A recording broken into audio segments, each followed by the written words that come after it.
My mandibles ache. It is an old affliction, a phantom pain that returns with the cold seasons on Xylos. The healers tell me it is merely the memory of tension, the ghost of a clench that lasted for 3 standard years, a lifetime ago. They offer nerve dampeners and meditative salves, but I refuse them. The ache is a part of my history, a testament etched into my own chitin. It is the price of my education, and I am the last of my clutch who remembers the lessons firsthand. My memoir, they called it, a request from the Concordance Historical Institute. They wish for a tactical and personal account of the human conflict. The younglings, hatched in an era of unprecedented peace, study the solitary mandate as a dry piece of legislature, a historical footnote.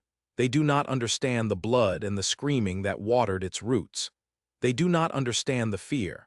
I have agreed to provide this account, not for the Institute's archives, but for them, for the generations who see the shimmering quarantine wall around the star named Sol and think of it as a relic, not a necessity. They need to know why we built a fence around a wildfire. Before the humans, war was a noble, if regrettable, art. It was a failure of diplomacy, a breakdown of logic, but it was governed by principles as immutable as orbital mechanics. We, the Xylosians, were the primary enforcers of the Concordance Accords. Our fleets were instruments of precision. Our ground forces were exemplars of tactical discipline. War had rules. There were declarations, designated battle zones, prohibitions against orbital bombardment of non-military targets, and the sacred code of single combat between champions to settle stalemates. War was a scalpel, used to excise a political tumor. We fought the Kyler hegemony over mining rights in the Cygnus Arm for 50 cycles. It was a costly, elegant affair of fleet maneuvers and honorable ground engagements. When it was over, we exchanged fallen warriors' banners and signed a treaty. That was war as we understood it. Then we encountered the species that called themselves human. It began, as most galactic tragedies do, with a simple territorial dispute. The Kepler 186 system. A 5-planet system with a life-sustaining world, Veridia, right on the edge of Concordance-patrolled space. It was resource-rich and strategically insignificant, a perfect candidate for a new colony. A Glypton survey team had catalogued it, but before the colonization charter could be approved, another signal appeared. It was crude, chaotic, a blast of wide-spectrum radio noise that carried audio and pictograms. We saw them for the first time in those transmissions. Soft-skinned, bipedal, remarkably fragile-looking creatures. They had established a small, self-sufficient outpost on Veridia. They were, by all galactic standards, primitives. Their FTL travel was a brutish affair of tearing holes in spacetime rather than elegantly folding it. Their vessels were ugly, asymmetrical blocks of metal, bristling with chemical propellant thrusters and what we later learned were magnetic acceleration cannons. They had breached Concordance exploration protocols, but it was a minor infraction. The designated course of action was simple: a show of force, a diplomatic reprimand, and their peaceful relocation. I was Fleet Commander Kalen Var of the 3rd Concordance Pacification Fleet. My flagship, the Immutable Logic, was a testament to Xylosian engineering. A kilometer-long shard of polished obsidian and glowing energy conduits, its hull was a living crystal lattice that could ripple to disperse energy weapon impacts. It was accompanied by 20 cruiser-class vessels and 100 frigates, a force capable of pacifying a rebellious star system. We thought we were delivering a summons. We did not realize we were knocking on the door to insanity. Our first contact was a diplomatic hail, standard galactic protocol. We broadcast our identity, our purpose, and the legal framework of the Concordance. We were met with silence for 17 minutes. Then a single tight-beam transmission, not from their colony but from a tiny scout ship that had been hiding in the system's asteroid belt. The voice was unsettling. Galactic Standard is a trade language, logical and precise. This creature spoke it with a strange cadence, a lilting emotional undercurrent we couldn't parse. "This is Captain Eva Rostova of the United Nations vessel Endurance," the voice said. "This system is claimed by the people of Earth. We do not recognize your concordance. Please withdraw your military assets, or we will be forced to defend ourselves." The sheer arrogance was breathtaking. It was like a grub threatening a skylord. My communications officer, Lyra, a sharp young warrior from my own clutch, swiveled one of her secondary eyes towards me, her mandibles clicking in amusement. "Shall I inform them of the penalty for insolence, Commander?" "No, Lyra," I replied, my primary voice calm. "They are primitives, they do not understand. Open a wide channel to their colony, we will speak to their leadership." We did. We explained the situation patiently. We offered them safe passage back to their home system, which we had by then identified. We even offered them technological compensation for their trouble. Their response came from a man on the surface, his face weathered and grim. He simply said, "This is our home now, we don't run." It was illogical. It was suicide. My duty was clear. Lyra, deploy a warning shot. Detonate a plasma torpedo 2,000 kilometers off the port bow of their orbiting station. Show them our power, but do not harm them. The torpedo launched, a brilliant star of contained energy. It was a statement, a demonstration of overwhelming force meant to cow them into submission. We expected a panicked hail, a surrender. What we got was war. The human station, a clumsy rotating ring, fired back. Not with energy weapons, but with solid projectiles. Chunks of nickel iron hurled by magnetic coils. They were hopelessly inaccurate at that range, but that wasn't the point. It was the defiance. As we watched the pathetic display, our sensor arrays screamed. The scout ship, the Endurance, was accelerating out of the asteroid belt, straight towards my flagship. "It is attempting a ramming maneuver, Commander," Lyra reported, her tone stripped of its earlier amusement. "That is irrational," I stated. "A vessel that small would be vaporized by our shields. It was a pointless sacrifice. Target its engines, disable it." Our point defense lasers, precise to within a millimeter, lanced out. But the human ship did something we had never witnessed. It began to vent its atmosphere. The plume of frozen gas and debris created a cloud that confused our targeting systems. A crude, primitive smokescreen. Then it fired its own weapons, not at us, but at the asteroids around it. It was using its kinetic drivers to create a cloud of high-velocity shrapnel, a shotgun blast of rock and ice. Our shields flared, absorbing thousands of tiny impacts. It was like being pelted by sand, irritating but harmless. But it was all a distraction. Through the chaos, the Endurance kept coming. It was burning its engines to overload, a suicidal run. And it wasn't aiming for the center of my ship. It was aiming for the command bridge. For me, my pulse quickened. This was not war, this was rage. Our main cannons fired, a beam of coherent energy that should have turned the human ship to plasma. But in the final second, it did one last, insane thing. It ejected its drive core. The small, dense fusion device, now untethered, flew on a ballistic trajectory while the now-dead ship tumbled away. The drive core wasn't a weapon. It had no guidance. It was just a piece of incredibly dense, fast-moving matter. It slammed into our forward shields. The shields held, but the kinetic energy transfer was immense. The entire kilometer-long vessel shuddered like a beast struck by a hammer. Alarms blared. My crew, usually a model of silent efficiency, cried out as they were thrown from their stations. On the main view screen, the Endurance, its final, spiteful act complete, was vaporized by our point defense systems. We had been attacked. We had taken a blow, not a damaging one, but a deeply personal, insulting one. The human captain, Eva Rostova, had not tried to win a battle. She had tried to spit in my eye, to claw at my face, even as she died. She weaponized her own death. We sat there in the sudden silence of the bridge, the only sounds the chiming of damage control alerts and the hiss of a ruptured coolant line. Lyra helped me to my feet, her grip steady. "Their station is hailing us, Commander," she said, her voice tight. I straightened my tunic, my carapace settling. On screen! It was the same weathered man from the colony. His face was a mask of grief and fury. "You just killed my daughter," he said, his voice trembling with a resonant frequency that felt more dangerous than any weapon. "Welcome to Veridia." The transmission cut. That was my introduction to humanity. Not their technology, not their biology, but their spirit. A spirit that saw self-immolation as a valid tactic, that treated war not as a political calculation, but as a blood feud. We had come to teach a lesson, and in doing so, had just enrolled ourselves in a school of horror we could never have imagined. The ache in my mandibles began that day. The Veridian campaign was supposed to be swift, a ground assault to seize their colonial administration building and force a surrender. Our military doctrine was based on overwhelming force applied to strategic objectives. Human doctrine, we discovered, was based on making the cost of taking any objective so horrific that we would abandon the attempt.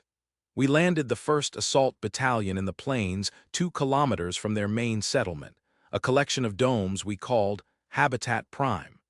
It was a textbook landing under the cover of our orbiting fleet. Our warriors, the Xylosian infantry, were magnificent. 8 feet tall, clad in powered armor that could withstand small arms fire, armed with plasma repeaters that could slice through meters of steel. Each was a veteran of a dozen campaigns. They were prepared for honorable combat. The humans did not offer it. They did not form a battle line.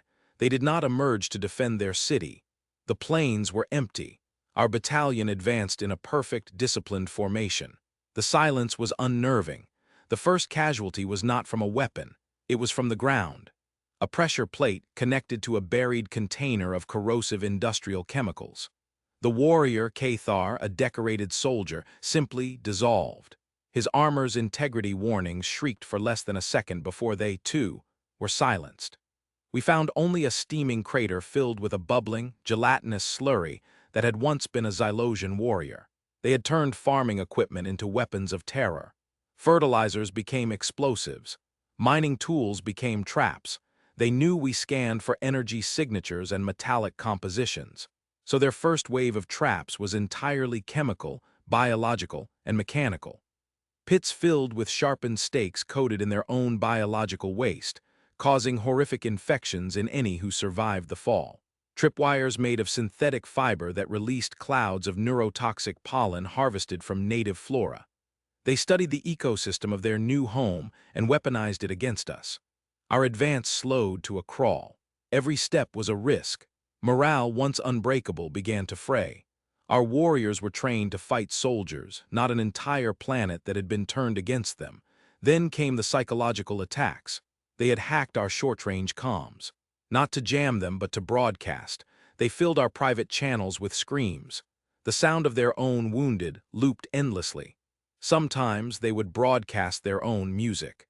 It was chaotic, aggressive, a pounding rhythm and a screaming voice that grated on our auditory senses and frayed our nerves.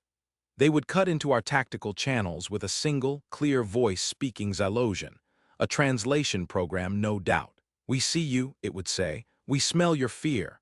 Or they would read the names of our fallen one by one, followed by laughter. The worst were the nights. Veridia's sun set and the darkness came alive. We had superior night vision, thermal imaging, every technological advantage. It didn't matter. They were masters of the dark. They moved like ghosts through the tall grasses, their soft bodies making no sound. They didn't engage our main force. They picked off sentries. A single brutal attack, a knife made of sharpened bone to the throat, and they would vanish, taking the body with them.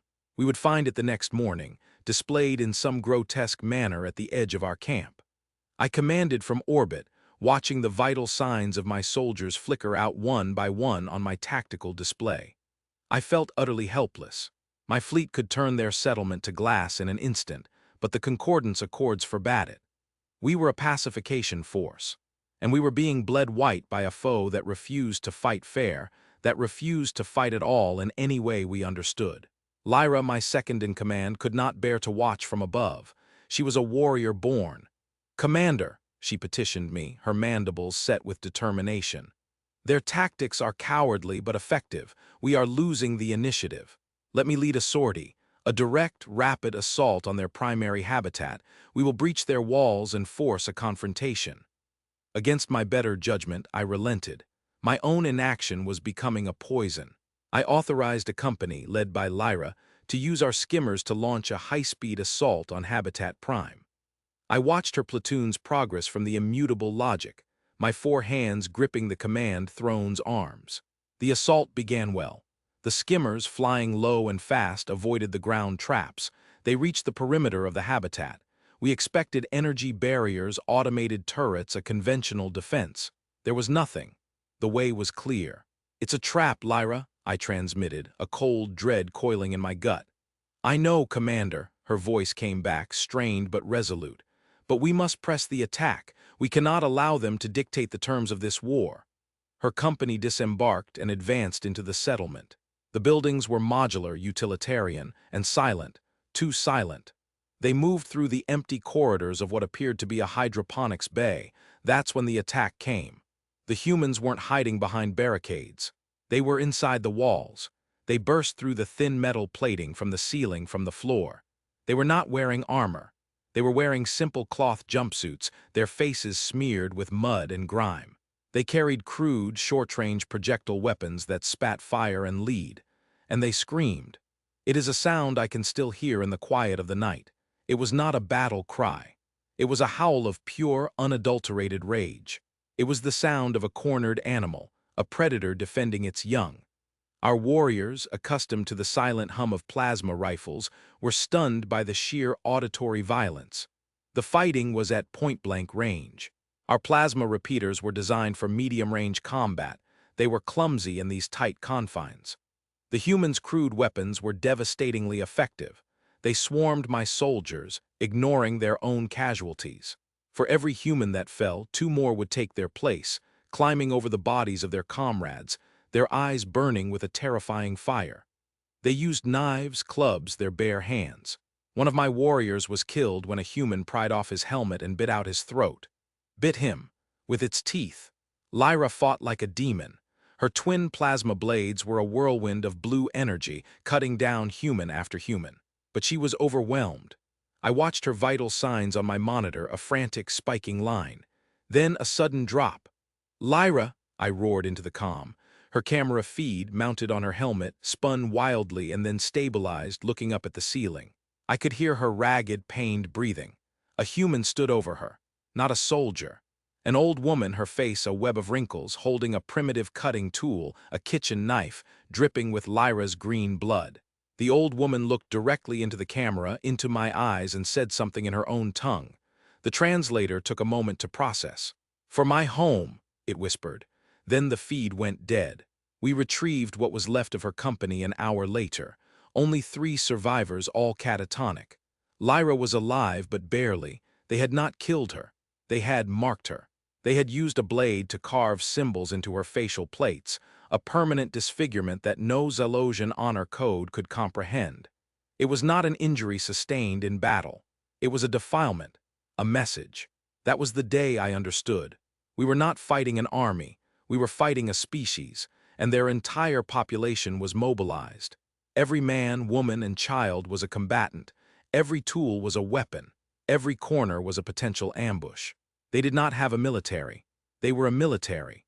The Concordance Council was appalled. When I transmitted my report, the picked feeds of Cathar's dissolution, the audio of the psychological broadcasts, the footage from Lyra's helmet, a wave of revulsion swept through the chamber.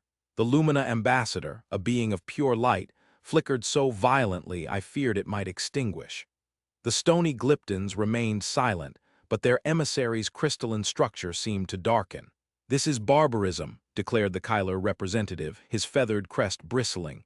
"They fight without honor, without discipline. They are savages." "They are not savages," I corrected him, my voice hoarse. I was broadcasting from my private chamber, unable to face my own crew on the bridge. Lyra was in a stasis pod in the medbay, the healers struggling to repair the physical and psychic damage. They are brutally, terrifyingly efficient. Their entire culture seems to be organized around the concept of total war. Their lack of formal rules is not a weakness. It is their greatest weapon.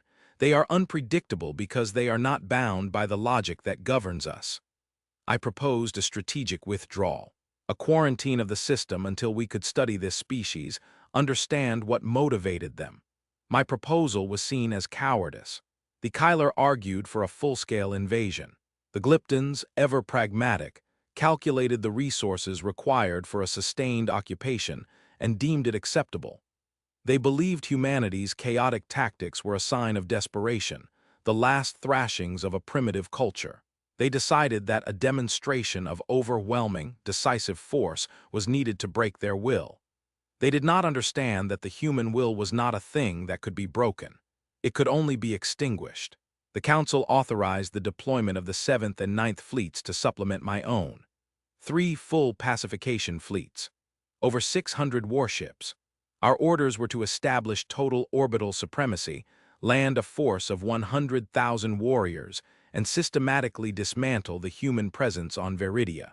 It was the largest military operation in a century, and it was the greatest mistake in the history of the Concordance. The humans knew we were coming. Their little scout ships, hiding in the system's outer reaches, would have reported our massing fleet. We expected them to be terrified to finally surrender. Instead, they used the time to prepare. When our fleet translated into the Kepler system, we found they had changed the battlefield.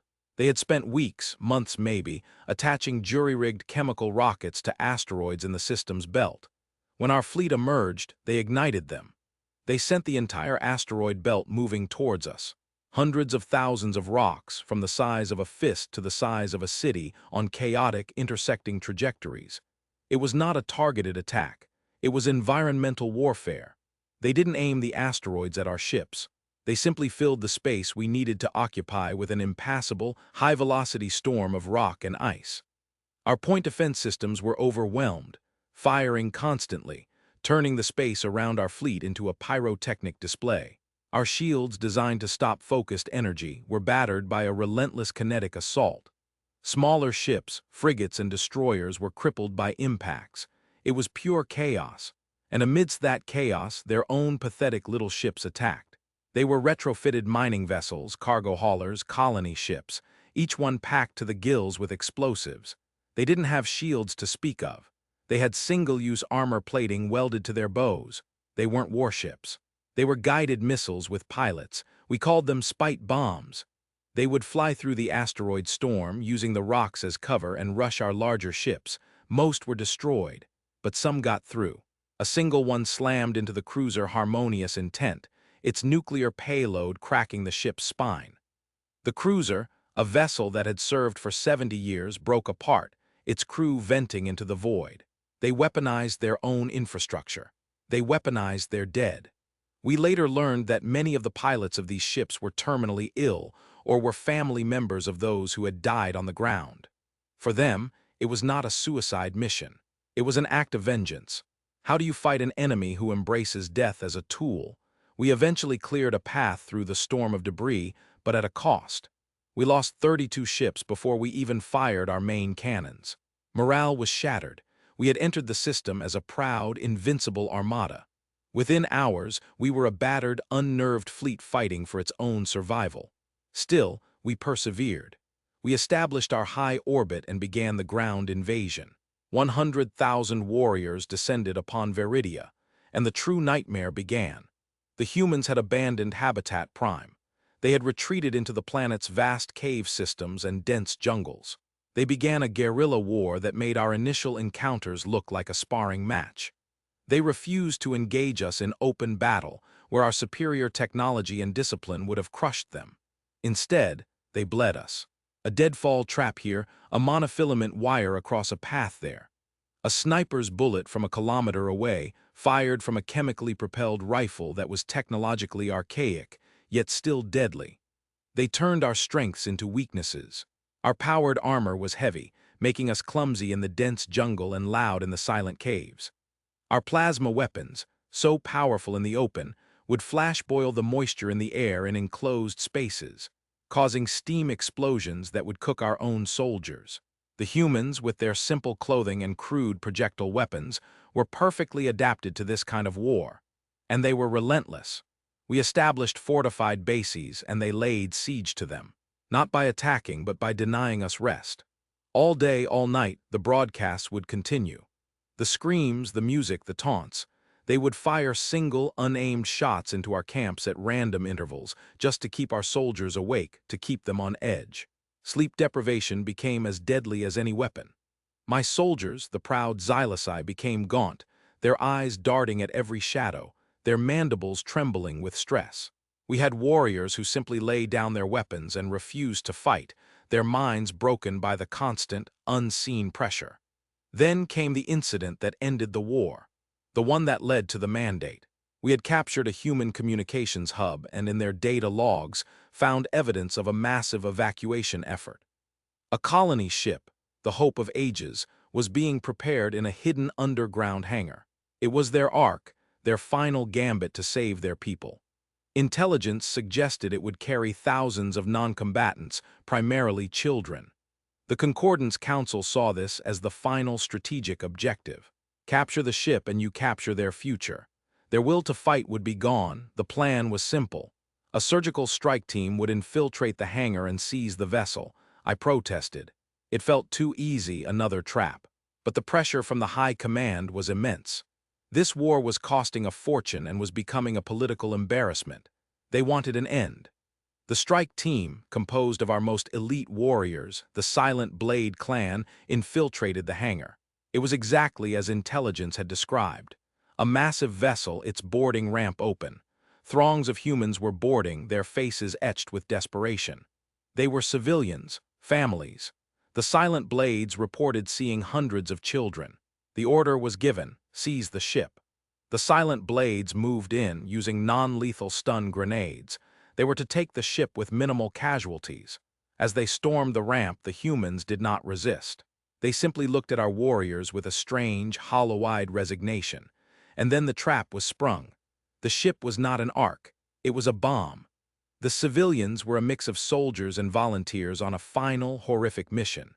The ship's drive core, rigged to overload, was its warhead. And the life signs of the children, they were real. The humans had brought their children to the hangar, not to evacuate them, but to use their life sign signatures as bait. They knew our protocols, our deep-seated aversion to harming the young of any species. They used our morality against us. As the last of my Silent Blade warriors boarded the ramp, a single message was broadcast from the ship on all frequencies, in perfect, unaccented Xylosian. It was the voice of the colony leader, the man whose daughter had died in the first engagement. "We will not be conquered," he said, his voice as cold and empty as the void. "We will not be enslaved. If you want our home, you can have the ashes." The Hope of Ages detonated. The explosion was so powerful it registered as a seismic event on the far side of the planet. The entire hangar complex and the 2,000 elite warriors within it were vaporized. But the physical destruction was the least of it. It was the act itself. The deliberate sacrifice of their own young, or at least the use of them as bait, to inflict one final, devastating blow. It was a moral event horizon from which there was no return. It was an act so alien, so profoundly opposed to every principle of life and civilization that the Concordance held dear, that it broke us. The war ended that day. Not with a treaty, not with a surrender, it just stopped. We withdrew our fleets. We abandoned the ground campaign, leaving behind our dead and our broken equipment. We fled Kepler, as if it were a cursed place. And in the silence of our retreat, the entire galaxy was forced to confront a terrifying new truth. There was a species in the void so committed to its own sovereignty that it would burn its own children to preserve it. A species that could not be reasoned with, could not be intimidated, and could not be defeated in any conventional sense. Because to defeat them, you would have to become like them. And no one was willing to pay that price. The retreat from Veridia was a silent, shamed affair. We left behind more than 5,000 dead, and a reputation for invincibility that had been shattered into a million pieces. The journey back to Concordance Prime was the longest of my life. I confined myself to my quarters, the tactical displays of the campaign seared into my mind's eye. The empty vital sign of Cathar, Lyra's agonized breathing, the final, blinding flash of the Hope of Ages. My testimony before the full Concordance Assembly was the defining moment of my career, and the most difficult task I have ever undertaken. The chamber was a grand amphitheater, representatives from all 172 member species present. The air hummed with a mixture of grief, anger, and confusion. They wanted answers. They wanted a scapegoat. I stood on the central podium, my carapace feeling thin and brittle under their collective gaze. I did not offer excuses. I offered a warning. "We failed," I began, my voice amplified throughout the chamber, "because we fundamentally misunderstood our adversary. We came to the conflict with a library of military history spanning millennia and 1,000 different species. None of it applied. We expected to fight an army, but we fought a plague. We expected to break a government, but we fought a biological imperative. I paused, letting the words settle. The humans do not wage war as we do. For us, war is an extension of politics. It is a tool. For them, war is an extension of survival. It is an absolute. They do not have a switch that can be turned from peace to war. They seem to exist in a perpetual state of readiness for conflict. Their history, which our xenologists are now frantically studying, is a litany of self-annihilation and brutal, internecine warfare. They have honed themselves in a crucible of their own making. They are the galaxy's foremost experts on violence. A murmur went through the assembly. The Kyler ambassador rose, his plumage flaring. "Are you saying they are superior warriors, Commander?" "No," I replied firmly. "A superior warrior wins with honor and skill. The humans do not care about winning. They only care about not losing, and they will pay any price to achieve that outcome. They will sacrifice their ships, their soldiers, their homes, their children, their own souls. They will resort to tactics that we, in our civilized state, have not even conceived of, because our minds are incapable of such depths of strategic depravity. They did not defeat our fleets, they made space itself impassable. They did not defeat our armies, they eroded our sanity." I looked toward Lyra, who was sitting in the gallery. She was retired from the service, her facial plates forever scarred.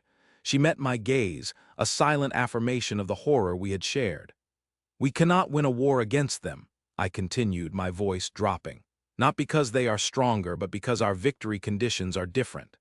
Our goal was to pacify them, to integrate them. Their goal was to make us leave.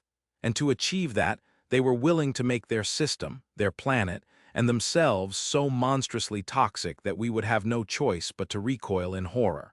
Any military victory we could achieve would be meaningless. To hold Veridia, we would have to exterminate every last one of them, and then salt the earth so they could never return. And the cost of such an act would be our own claim to civilization. We would become the monsters. That was the crux of it, the great philosophical trap the humans had laid for us. To beat them, we would have to abandon everything we were. The debate raged for weeks. The hardliners, like the Kyler, argued for genocide. A preemptive strike to annihilate their home world, Sol 3, before they could spread. The pacifists, like the Lumina, argued for renewed diplomatic attempts. But I and the other veterans of the Veridian campaign advocated for a third path: containment. Think of them not as a rival civilization, I argued in a closed-door session with the Security Council. Think of them as a paradoxical force of nature, a biological singularity. They possess the capacity for great art, philosophy, and compassion. We have seen it in their captured data streams. But at their core, they are a survival machine of terrifying adaptability. When threatened, this machine switches on, and it is utterly without limit. You cannot negotiate with a hurricane. You cannot reason with a supernova. You can only chart its course, predict its behavior, and get out of its way. And so, the solitary mandate was born. It was not a treaty. It was a quarantine, a galactic injunction. First, a physical barrier. A network of sensor buoys and guardian platforms was placed in a sphere 1 full light-year in radius around their star, Sol. This is not a wall to keep them in. They are still primitives in FTL travel and cannot cross such a distance easily. It is a wall to keep us out, to prevent some arrogant young captain or greedy corporation from stumbling into their space and starting the nightmare anew. The Guardian fleet assigned to this duty has a single, standing order. No one, under any circumstances, enters the Sol quarantine zone. Second, a communications blackout. All signals from the Sol system are captured and firewalled at the quarantine line. Their chaotic, often violent media broadcasts are deemed a potential psychological contaminant. Select xenologists and military analysts are permitted to study the filtered data, but it is forbidden for public dissemination. We learned on Veridia that their very culture could be a weapon. Third, and most importantly, the human warfare ban. A new clause was added to the Concordance Accords, unique in galactic law. Article 7, Section 12. It states that the species known as human is hereby declared Anathema Bellicosa, a species whose nature makes them fundamentally incompatible with the established rules and ethics of galactic warfare. No Concordance member may engage in military conflict with humanity. No Concordance member may hire human mercenaries, a practice some were already foolishly considering. No Concordance member may supply them with weapons technology. An attack on humanity by any member state is forbidden.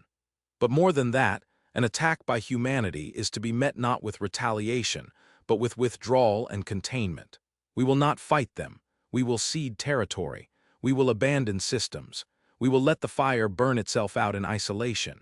The cost of engaging them is always, inevitably, higher than the cost of retreat. The political and social implications were profound.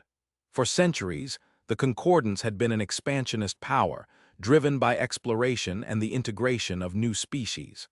The solitary mandate was our first step backward, our first admission that there was something in the universe we could not control, could not understand, and could not conquer. It introduced a new concept into the galactic mindset: fear.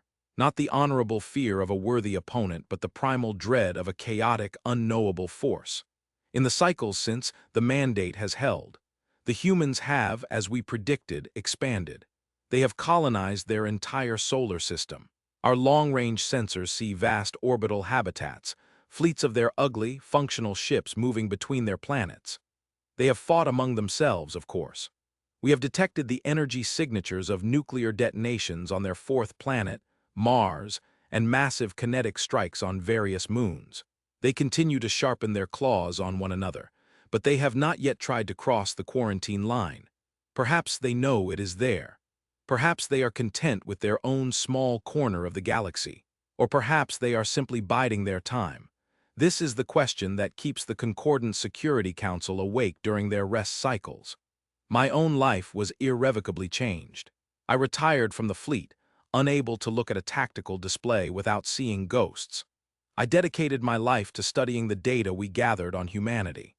I have read their poetry and listened to their music, the beautiful, soaring symphonies and the screaming, chaotic noise we heard on Veridia. They are a species of breathtaking duality. They can create works of art that would make a Lumina weep with joy, and they can conceive of acts of cruelty that would make a Glypton's core programming freeze. I sometimes visit Lyra. Her physical wounds have healed, but the scars on her face remain. She refuses to have them removed. Like my aching mandibles, they are a reminder. We speak little of the war. We speak of philosophy, of art, of the changing political landscape. But the war is always there, an unspoken presence in the room. "Do you think we did the right thing, Kaelin?" she asked me once, her multifaceted eyes gazing at the star charts on her wall, where the Sol system was marked with a stark, red symbol of prohibition. "We did the only thing we could do to preserve ourselves," I answered, the words feeling heavy and inadequate. "We chose to remain who we are." "And what are they?" she whispered. "Are they the future? A form of life so ruthlessly adapted to survival that they will inevitably inherit the galaxy, once the old, honorable fools like us are gone?" I did not have an answer then, and I do not have one now. I look at the galaxy, at the peaceful, orderly systems of the Concordance, and I see a thing of beauty. But I also see its fragility. Our peace is predicated on a shared understanding, a common logic. The humans are a testament to the fact that the universe does not always obey logic. They are out there in their quarantined cradle, growing, changing, fighting, creating, destroying. They are, perhaps, the ultimate test of our civilization. The solitary mandate is our answer to that test. It is a statement that we value our principles more than territory, our sanity more than victory. We have walled them off, not out of malice, but out of a profound and terrified respect for what they are. A species capable of reaching for the stars, but one that will not hesitate to pull the heavens down upon themselves, and everyone else, if they feel cornered. My memoir is complete. The Institute will have its records. The younglings will have their cautionary tale. And I will have my aching mandibles, a constant, physical memory of the price of peace, and the echoes of a distant, forbidden star. The echoes of Sol,